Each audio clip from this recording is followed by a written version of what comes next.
하나님 말씀은 신명기서 28장 2절에서 6절까지 말씀입니다. 제가 봉독하겠습니다. 내가 하나님 여호와의 말씀을 청종하면 이 모든 복이 내게 임하여 내게 이르리니 성읍에서도 복을 받고 들에서도 복을 받을 것이며 내 몸의 자녀와 내 토지의 소산과 내 짐승의 새끼와 소와 양의 새끼가 복을 받을 것이며 내 광주리와 떡반죽 그릇이 복을 받을 것이며 내가 들어와도 복을 받고 나가도 복을 받을 것이니라. 아멘. 오늘 우리가 읽은 이 본문 말씀은 우리가 제일 좋아하는 단어가 나옵니다. 그 단어가 뭔지 아시겠죠? 복입니다. 복. 우리 예수 믿는 사람들은 복에 대한 얘기를 참 많이 듣고요, 복을 사모하고 복 받기를 원하십니다. 그리고 특별히 이 신명기서 28장은 복에 대한 축복장입니다. 그러다 보니까 복이라는 단어가 굉장히 많이 나오죠. 그리고 신명기서에서 이 복에 대한 이야기를 하는 이유는 우리 하나님은 우리에게 복을 주시는 분이시기 때문에 그렇습니다. 그리고 우리 하나님은 지금도 우리에게 복을 주고 계시고요, 또 우리에게 더 많은 복으로 내리시기를 원하시는 것이 우리 하나님의 뜻이다라는 것입니다. 그래서 우리가 이 복에 대해서 좀 더 깊이 생각해보는 시간이 되기를 원합니다. 오늘 설교 제목은 우리에게 복의 은혜를 주시는 하나님입니다. 우리에게 참 많은 복을 지금도 내리고 계시는데요, 우리가 복인 줄 모를 때가 많습니다. 그때 우리가 먼저 보려고 하는 것은 복이 복되게 하기 위해서는입니다. 하나님은 지금도 우리에게 복을 내리고 계시는데 왜 그 복이 우리 눈에는 보이지 않을까요? 복을 받았음에도 불구하고 왜 우리는 모르며 살까요? 첫 번째 이유는 가지지 못한 것에 초점을 두지 않고 가진 것을 복으로 여기기 때문에 그렇습니다. 우리는 사소한 것에 목숨을 건다라는 책이 있는데, 이 책을 쓴 리처드 칼슨이라는 사람은 오랫동안 스트레스를 받은 사람들을 상담하는 사람이었습니다. 이 사람은 오랫동안 그 상담을 하면서 한 가지를 확실하게 느꼈습니다. 모든 상담을 받는, 스트레스 때문에 상담받는 모든 사람의 공통점이 무엇인가를 알게 되었는데요, 그러니까 보통 사람은 모르더라도 전문가적인 입장에서 이 사람은 한 가지밖에 없다라는 그러한 결론을 내렸습니다.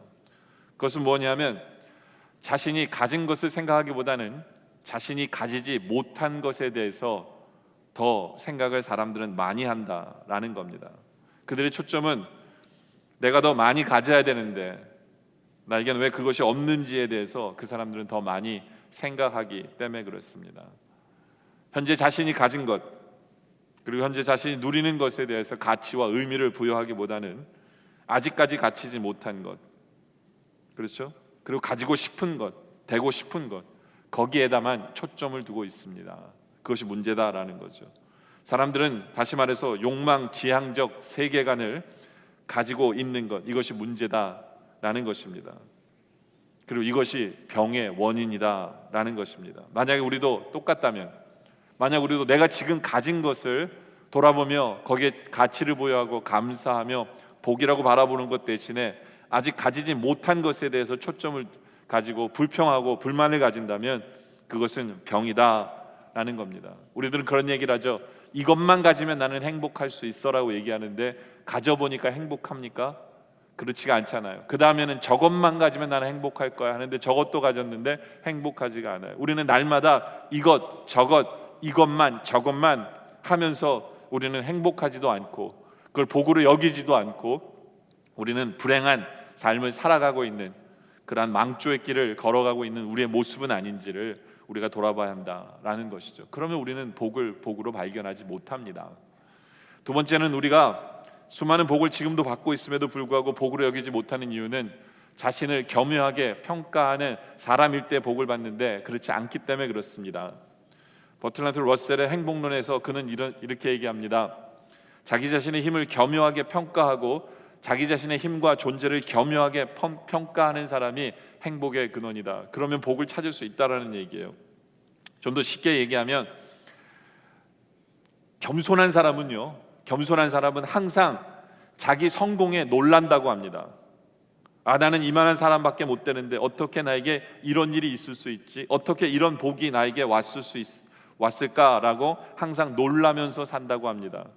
그러나 반대로 자기를 스스로 높이는 사람은 항상 자기의 실패에 대해서 놀란다고 합니다.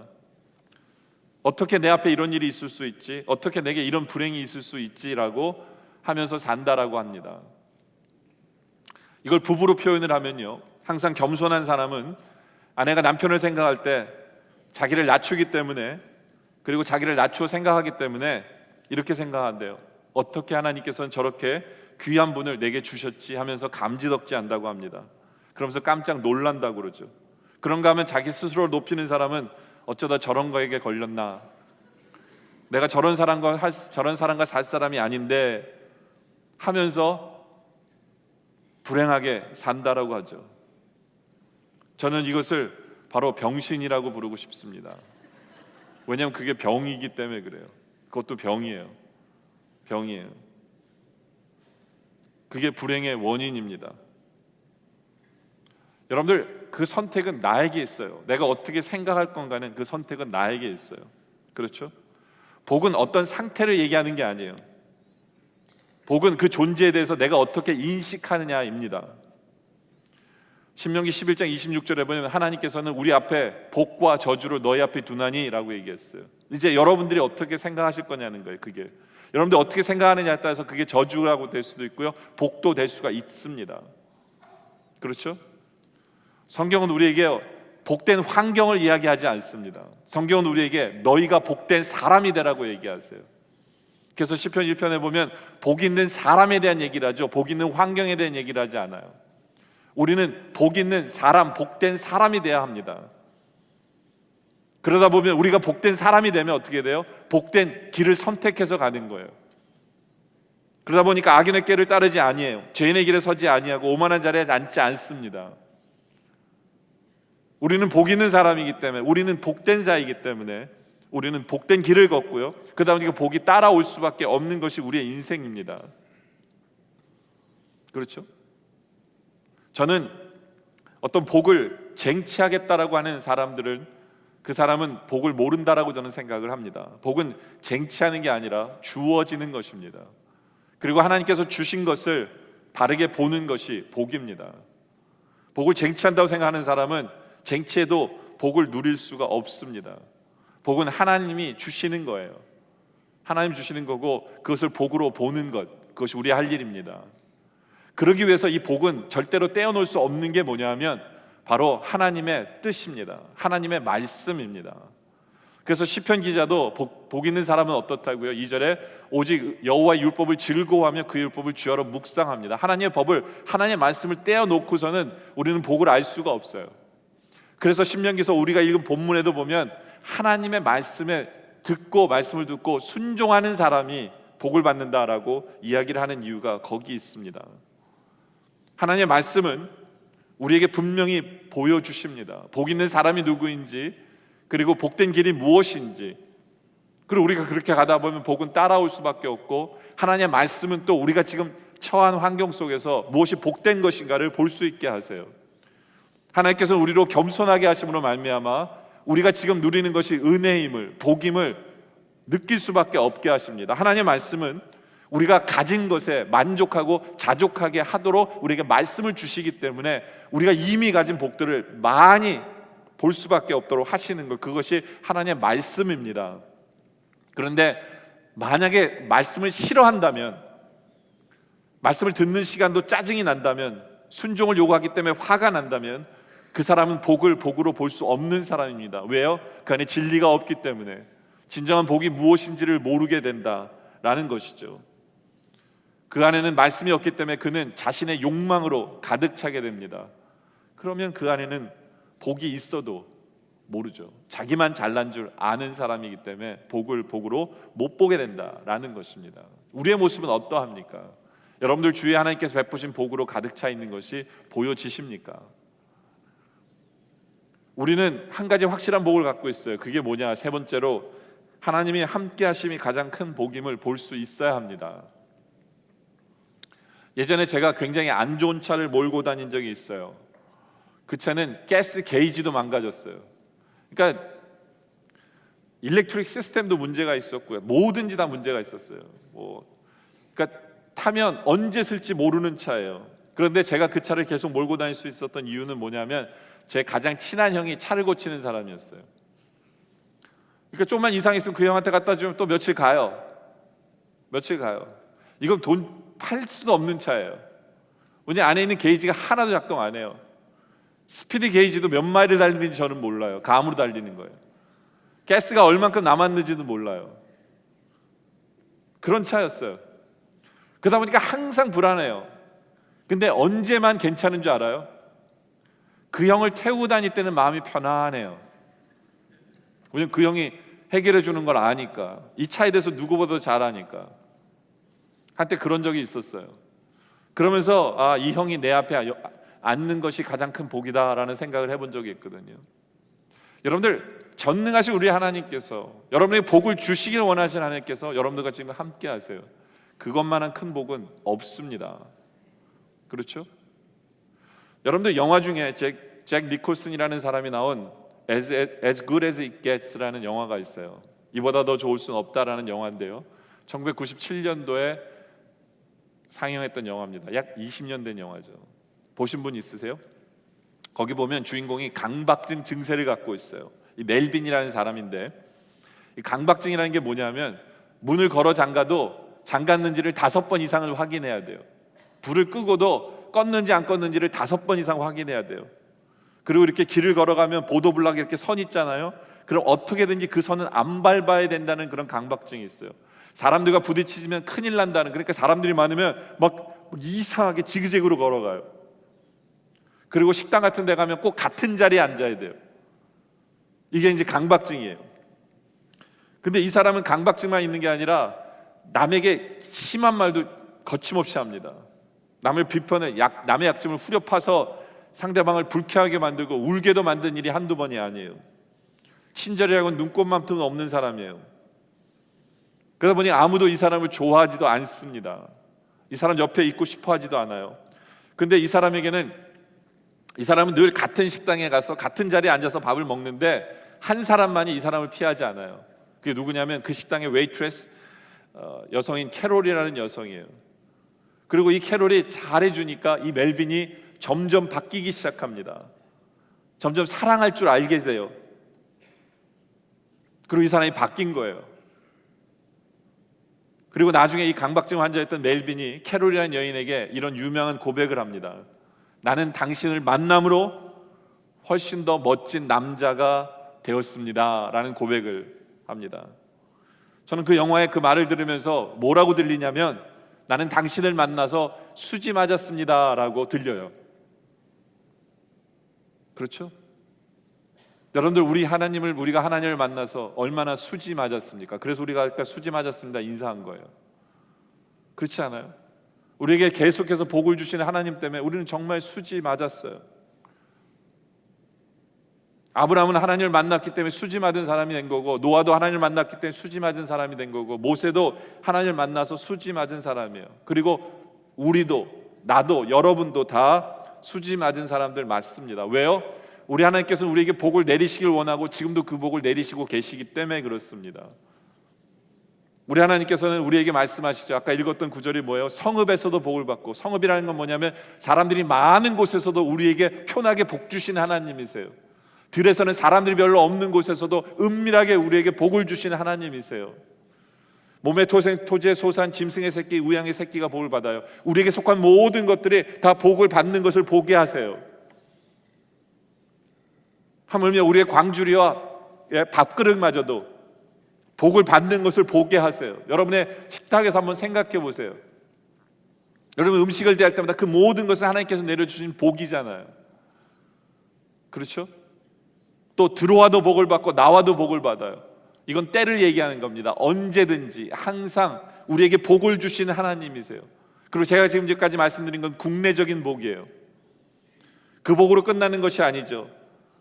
우리의 대적들이 일어나 우리를 치료하면 하나님이 우리에게 힘주사 그들로 패하게 하세요.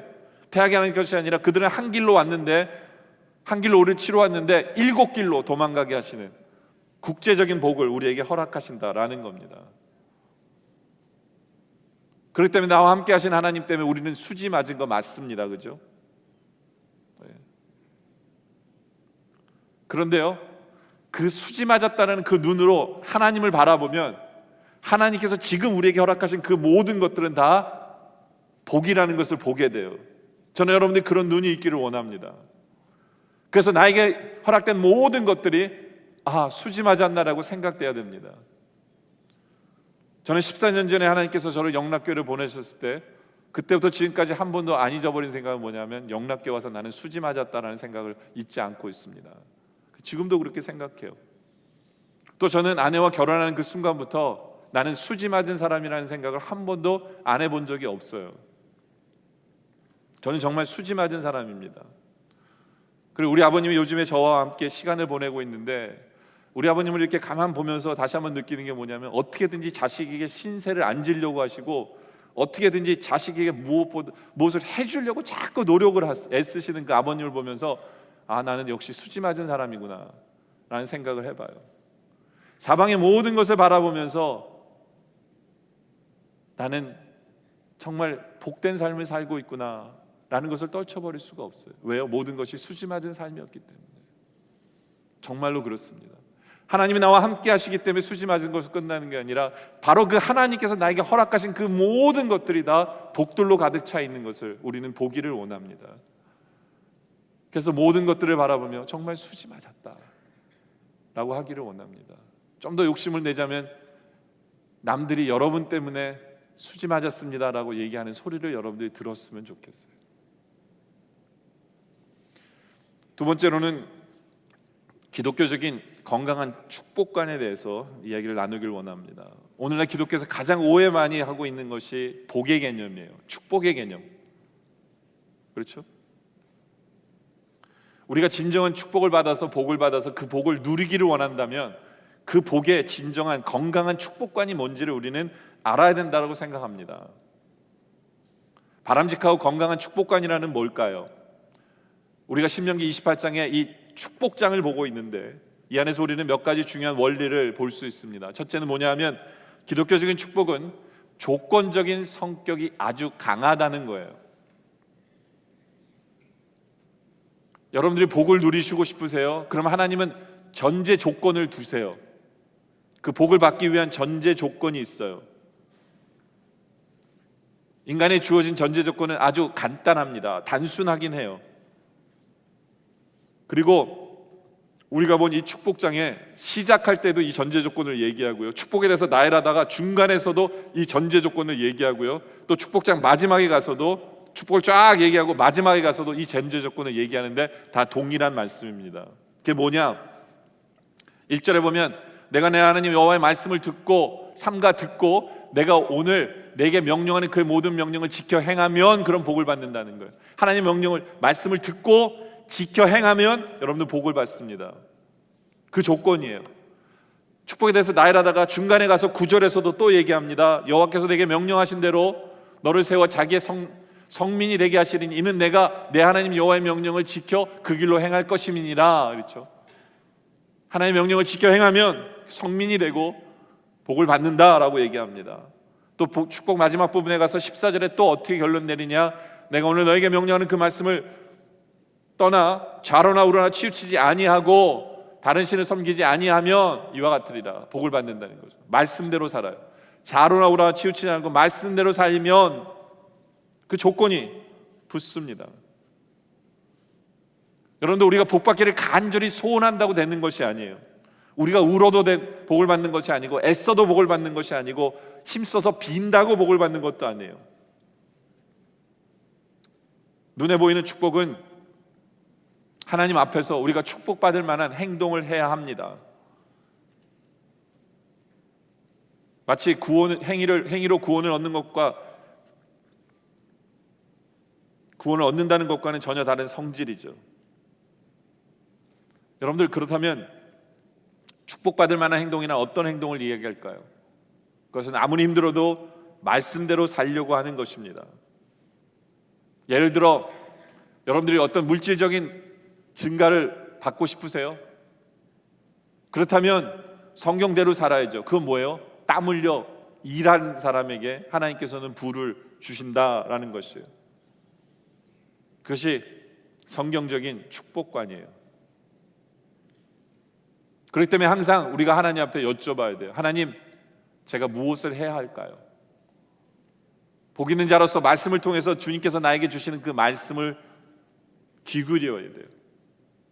주님 어떻게 할까요? 그래야 복 있는 사람이 됩니다. 두 번째로는 기독교적인 축복은 조건을 요하시기에 만사형통의 축복이 아닙니다. 만사형통의 축복이 아니다. 물론 큰 의미로 보면 만사형통이에요. 우리로 잘되게 하기 위해서 하나님께서 그렇게 하시는 건 맞아요. 그러나 세상에서 말하는 그런 만사형통은 아니에요. 세상에서 말하는 만사형통은 뭐예요? 그냥 모든 일이 무조건 잘 된다. 그건 아니죠, 그렇죠? 조건이 붙는다 그랬잖아요. 네. 오히려 기독교의 축복은 만사형통의 축복이 아니라 일체의 비결을 아는 축복이에요. 이것이 두 번째 포인트의 가장 중요한 포인트입니다. 일체의 비결을 가진 축복이다. 이 무슨 얘기냐? 사도 바울이 축복에 대한 얘기를 하면서 빌립보서 4장 11절에 이런 말씀하세요. 내가 궁핍함으로 말하는 것이 아니라 어떤 형편이든지 나는 자족하기를 배웠노니. 그렇죠? 현재 하나님께서 주신 것에 만족하는 것을 자기는 배우는 것. 그래서 나는 비천에 처할 줄도 알고 풍부에 처할 줄도 알아요. 그래서 비천 가운데 있어도, 그리고 풍부에 있어도 이 사람은 그 안에서 복을 누리는 사람이에요. 그렇죠? 또 모든 일곱 배부름과 배고픔 속에서도, 배부르든지 배고프든지 아니면 풍부와 궁핍하든지 일체 비결을 배웠노라라는 거죠. 이것이 기독교인의 바른 축복관입니다. 만사형통이 아니에요. 나에게 어려운 일이 있을 수 있어요. 그러나 그 가운데서 우리는 복을 볼 수 있고 누릴 수 있어야 한다. 그것이 일체의 비결입니다. 다윗도 마찬가지예요. 다윗도 시편 고백에서 이런 고백하죠. 4절에 내가 사망의 음침한 골짜기로 다닐지라도. 다윗도 사망의 음침한 골짜기가 있었다는 얘기예요.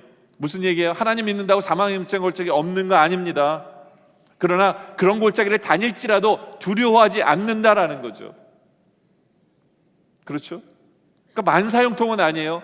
그러나 우리가 어떤 상황에 처하든지 간에 우리는 일체의 비결을 배우는 것, 일체의 비결을 알고 그 안에서 복을 누리고 복을 볼 수 있는 것, 그것이 우리가 가진 바른 축복관입니다. 세 번째로 기독교인 축복은 영향력이 증대하는 축복입니다. 무슨 얘기냐? 1절에 보니까 우리 하나님께서 어떻게 하세요? 내 하나님 여호와께서 너를 세계 모든 민족 위에 뛰어나게 하실 것이라고 약속하십니다.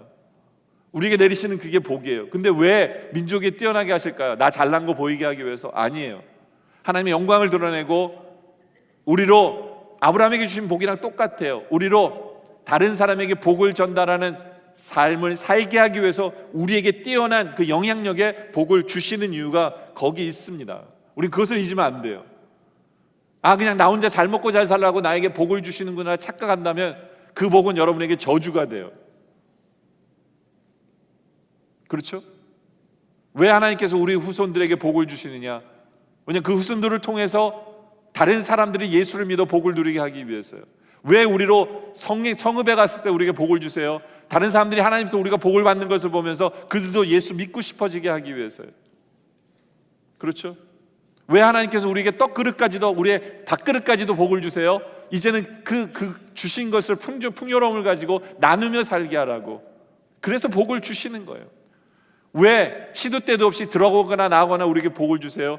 우리가 받은 복을 나누며 살라라고. 그래서 그 사람들도 복된 삶을, 예수 믿음으로 말미암아 복된 삶을 살게 하기 위해서. 이것이 선교적 교인이잖아요.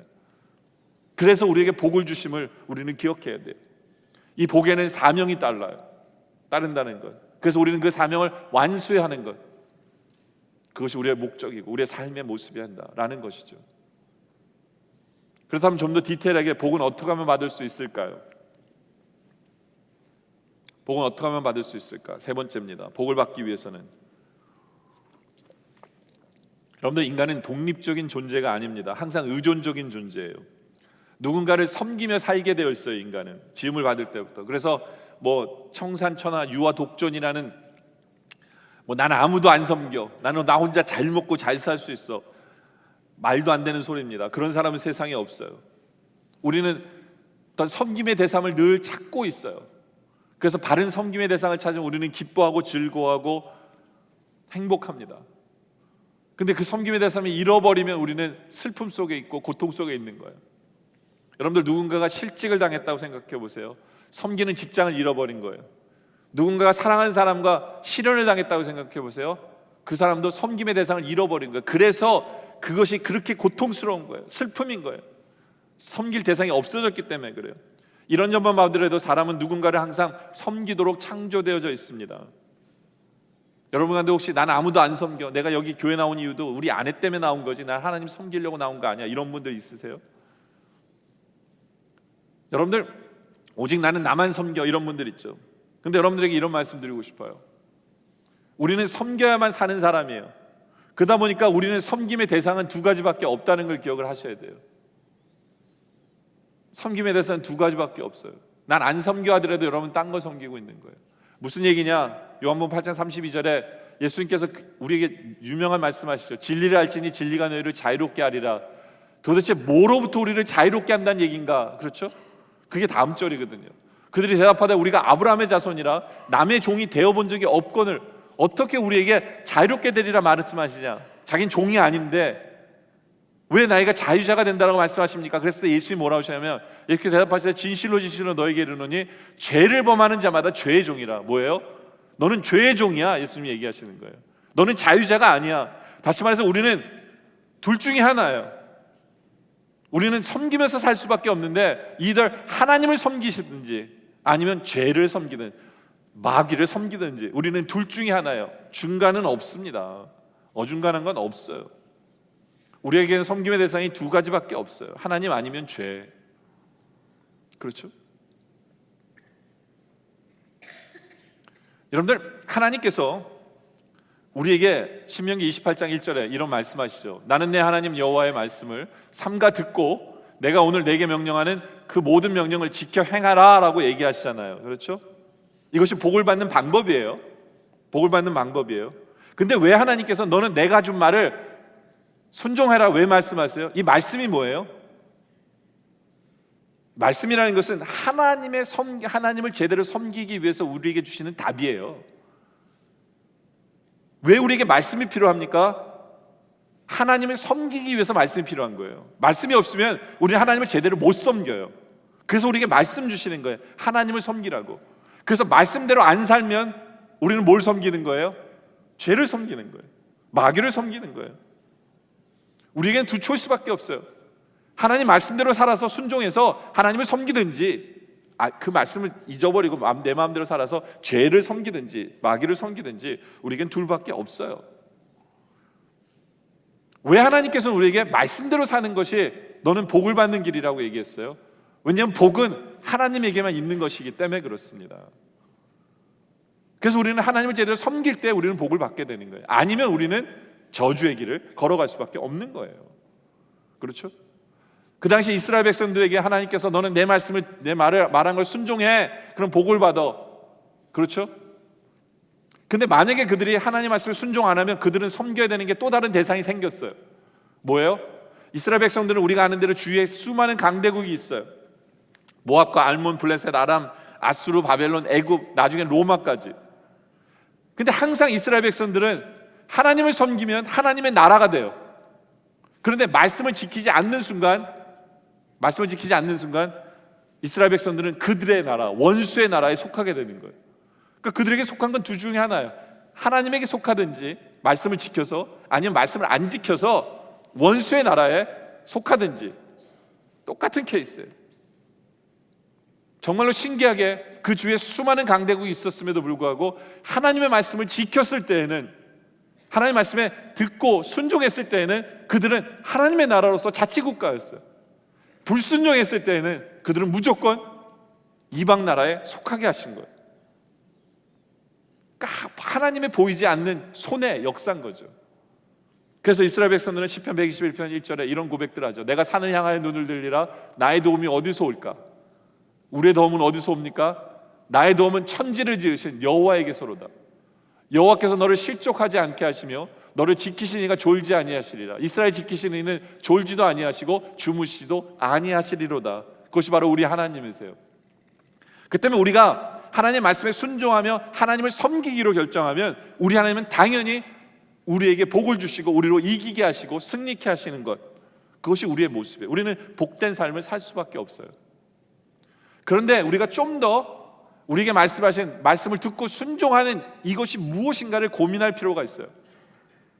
왜냐하면 섬김에는, 오늘 본문에는 섬김의 두 가지 태도를 우리에게 보이라고 얘기하는 게 있어요. 무슨 얘기냐?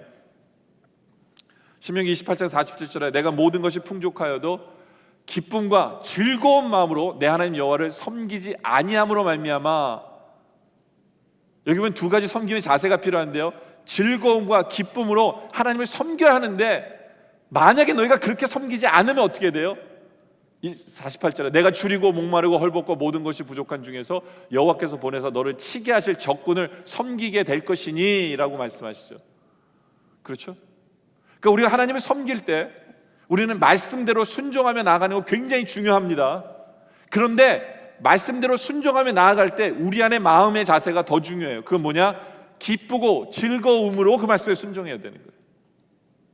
그렇지 않으면 우리는 원수에게 속하게 된다는 것을 분명하게 말씀하세요. 여러분들 이것을 정확히 아셔야 돼요. 만약에 여러분들이 하나님 주신 말씀을 그냥 싫은데도 순종하고 순종해서 그 말씀을 잘 지켰잖아요. 그럼 여러분들 결국엔 누가 되는 줄 아세요? 어떤 사람처럼 되는 줄 아세요? 여러분은 바리새인이 되는 거예요. 바리새인은 말씀을 정말 잘 지켰어요. 말씀을 정말 잘 지켰어요. 훈련도 잘 됐어요. 근데 그들 안에는 말씀을 주신 하나님을 향한 감사가 없었어요. 그들은 왜 말씀을 잘 지켰는지 아세요?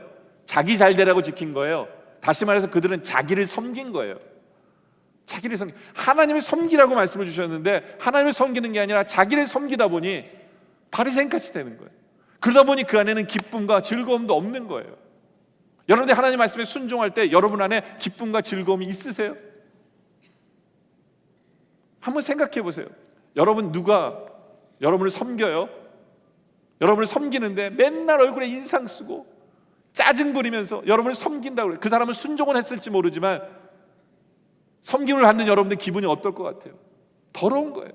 마찬가지예요. 우리가 하나님을 섬기기 위해서 말씀을 받아서 하나님을 섬기는데 하나님 앞에서 늘 짜증이고 왜 하나님 이렇게 어려운 거 시키세요? 귀찮아 죽겠네 이러면서 여러분들이 순종한다면 그거는 안 섬기는 건 못하는 거잖아요. 그러면 복이 안 돼요. 복이 되지 못해요. 여러분들 이 신명기서 전체를 보면요, 이 구조가 재밌어요. 왜냐하면 신명기서 앞에는 출애굽 마지막에 모세가 가나안 땅에 못 들어간다는 얘기를 들어요. 너 가나안 땅에 못 들어가. 왜 못 들어간지 아시죠? 솔직히 모세는 억울해요. 여러분들 모세는요, 하나님의 법을 전달해 준 사람이에요. 그리고 자기 자신은 법을 진짜 잘 지킨 사람이에요. 그런데 법을 안 지켰다라고 생각하는 나머지 이스라엘 백성들은 다 가나안 땅에 들어갔는데, 그렇죠? 법을 잘 지킨 모세만 못 들어간다고 얘기하시니까 억울한 거잖아요. 이해가 되세요? 이 모세는 이해가 안 된 거예요. 왜냐하면 이스라엘 백성들이 갑자기 하나님을 원망하니까, 물이 없다고 원망하니까 모세는 저것들 또 저지시네, 욕이 날 뻔했어요. 또 저지시네 하면서 모세가 열을 받은 거예요. 열을 받아가지고 저것들 왜 저래? 하면서 모세가 화가 난 거예요. 화를 낸 거예요. 화를 냈어요. 근데 하나님께서는 불평불만을 나타낸 그 백성들은 가나안 땅에 들어가게 해놓고 모세만 너 못 들어가 이렇게 얘기하십니다. 그 모세가 억울해가지고 도대체 이게 왜 하나님, 모세는 하나님 말씀을 지키던 사람이에요. 전하고 지키던 사람이에요. 근데 하나님 왜 나는 그 복을 누리지 못합니까? 나의 문제가 뭡니까? 그래서 나중에는 신명기서 3장에 들어오면, 신명기 앞부분에 3장에 들어오면 모세가 하나님 앞에 다시 한 번 더 기도해요. 3장 25절에 구함너니 나를 건너가게 하사 요단 저쪽에 있는 아름다운 땅 아름다운 산과 레바논을 보게 하옵소서. 무슨 얘기예요? 하나님 제발 저 가나안 땅에 좀 들어가게 해주세요. 기도하는 거예요. 근데 하나님 뭐라고 얘기하세요?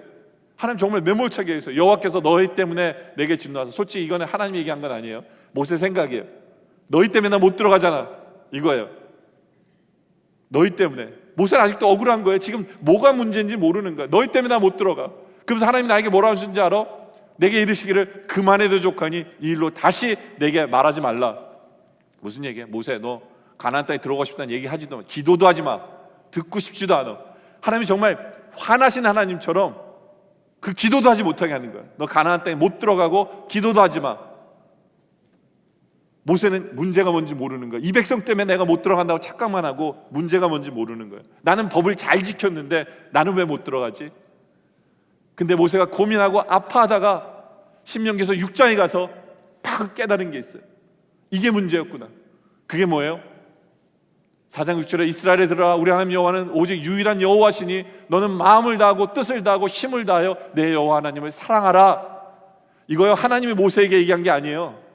모세가 깨달은 거예요. 가나안 땅에 못 들어가자. 도대체 내가 문제가 뭐지? 나는 법을 지켰는데, 말씀에 순종하며 살았는데 나의 문제가 뭘까? 딱 깨달은 게 뭐냐면, 내가 하나님을 사랑하지 않았구나. 나는 법을 잘 지켰다고 생각했는데 하나님이 그것보다 더 원하시는 게 뭐냐면 사랑하기 때문에 법을 지키는 거예요. 사랑해야 되는 거예요. 마음과 뜻과 힘을 다해 하나님을 사랑해야 되는구나. 이게 모세가 너무나 큰 깨달음이어가지고요, 모세가 하나님께서 명령하지도 않았는데 백성들이 뭐라 명령하냐면, 오늘 내가 명령한 이 말씀을 너의 마음팍에 새기고 내 자녀에게 부르짖 가르치는 거예요. 뭘 가르치는 거예요? 이 한 구절 가르치는 거예요. 너는 마음을 다하고 뜻을 다하고 힘을 다해 하나님 사랑하는 자. 집에 앉았을 때도 이 얘기하라요, 자녀들한테. 길을 갈 때에도, 누워있을 때에도, 일어날 때에도 나 하나님 사랑하는 거 맞아? 이거 생각하라는 거예요. 그걸로 끝나는 게 아니에요. 너는 내 손목에다가 여기다 써붙이래요. 우리 시계참 매일 보듯이 하나님 사랑하니? 하나님 사랑하니? 마음과 뜻과 힘 다해서 하나님 사랑하니? 여기 붙이래요. 이것만으로 모자라서 뭐라고 해서 여기다 붙이래요. 그래서 모든 백성들이 얼굴 보면서 하나님 사랑하니? 하나님 사랑하니? 볼 수 있도록. 모세가요, 자기의 부족함이 뭔지를 너무나 깨달은 게, 그 깨달음이 커가지고 백성들에게 이 일을 시키는 거예요. 하나님 사랑하는 거 맞니? 너는 계명을 지킬 때 하나님을 사랑하기 때문에 계명을 지키니? 그래서 신명기 시작할 때 하나님을 사랑해야 되는 전제 조건으로 28장에 가서 너는 이 법을 지켜라, 순종해라라는 거예요. 그래서 28장 마지막에 가서는 그 법을 지킬 때 너한테는 즐거움과 기쁨이 있니? 이게 신명기서의 패키지예요. 이럴 때 우리는 복을 누린다라는 거예요. 그러니까 억지로 순종하면서 복을 기대하지 마세요. 복을 주셔도 복을 안 보여요. 하나님을 사랑하셔야 돼요. 하나님을 사랑해요. 마음과 뜻과 힘을 다해 하나님을 사랑해서 우리 안에 소원이 있어야 돼요. 하나님, 내가 하나님 사랑하는데 어떻게 하면 더 사랑할 수 있습니까? 이런 질문이 나와야 돼요. 여러분들 누구를 사랑하면, 내 방식대로 사랑하면 그 사람이 안 좋아하는 거 알게 되기 때문에 어떻게 하면 이 사람이 기쁘게 할까? 어떻게 이 사람을 제대로 사랑할 수 있을까? 고민하는 게 부부 사이에서도 마찬가지잖아요. 연구해야 돼요. 연구 안 하고 내 생각에 이 사람이 이 선물 좋아할까? 선물 주면 바가지만 받고요, 얼마야라는 소리 듣고, 왠지 아세요? 내 생각에 상대방 원하는 거를 내가 원하는 걸 주기 때문에 그런 거예요. 사랑이 아니에요. 사랑한다면 이런 질문이 생겨야 돼요. 어떻게 섬길까요? 알려주세요. 우리가 하나님을 사랑한다면 하나님, 어떻게 하나님을 섬기는 게 맞습니까? 그럼 하나님 말씀을 통해서 너는 이렇게 나를 섬겨. 그게 말씀인 거예요. 그럴 때 우리는 그 말씀에 순종하면서, 그럴 때 우리는 기뻐요. 즐거워요. 익사이딩해요. 왜? 하나님이 기뻐하시는 것을 우리는 볼 수 있으니까. 그럴 때 우리에게 있는 모든 것들은 복이 되는 거예요. 우리 안에 모든 것들이 복으로 보여지기 시작하는 거예요.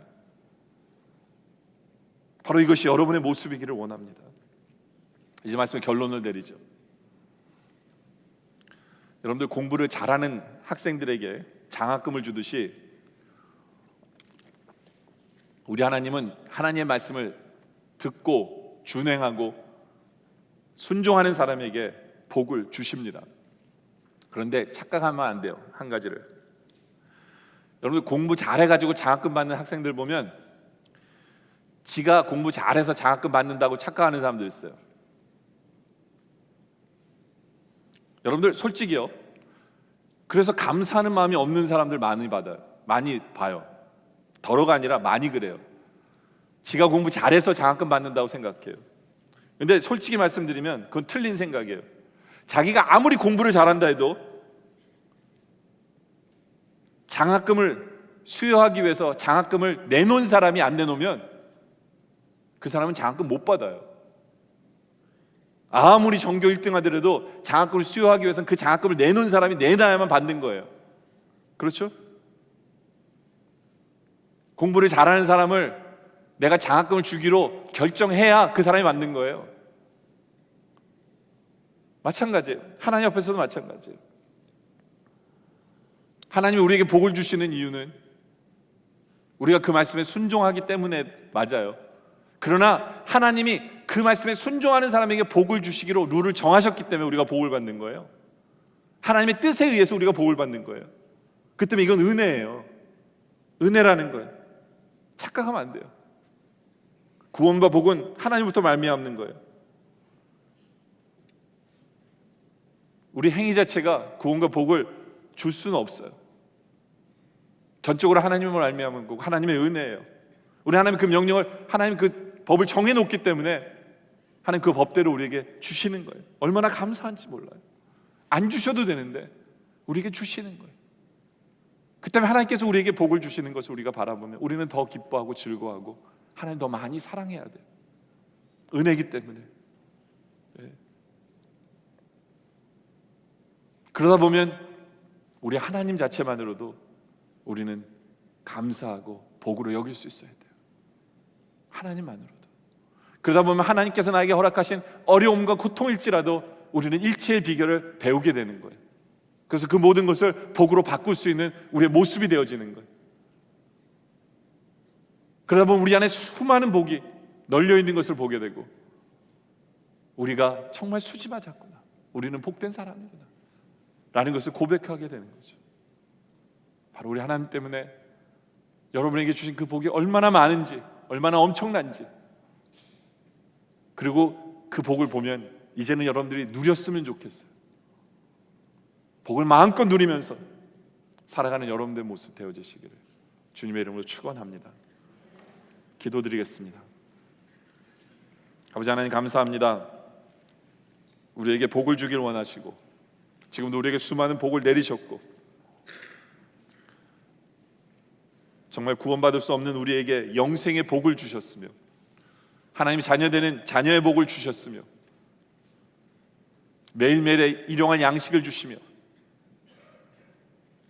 우리가 주의 전에 나올 수 있는 건강을 주시고 우리에게 정말로 수많은 복들이 우리에게 널려 있는데 이제 그 복을 보게 하여 주시옵소서. 하나님이 나와 함께 하심 자체만으로도 우리는 복이라는 것을 보게 하시고 그리하여 하나님께 나에게 허락하신 고난과 역경의 그러한 순간마저도 이제는 일체의 비결을 배워 복으로 보게 하여 주시옵소서.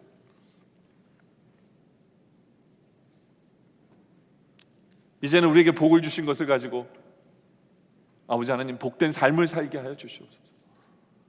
복의 근원의 삶을 살게 하여 주시옵소서. 우리로 말미암아 다른 사람도 복을 누리며 살게 하여 주시옵소서. 그렇게 되기 위해 우리가 하나님 더 많이 사랑하고 하나님을 제대로 섬기기 위해 그 말씀을 알고 싶고 그 말씀을 깨달아서 주님을 제대로 섬기며 기쁨과 즐거움으로 주님을 섬김으로 말미암아 복이 복되게 하시고 복을 누리며 살게 하여 주시옵소서. 복의 근원 되신 주님, 이 시간 우리와 함께 하심을 우리가 보게 하여 주시옵소서. 예수님의 이름으로 기도드립니다. 아멘.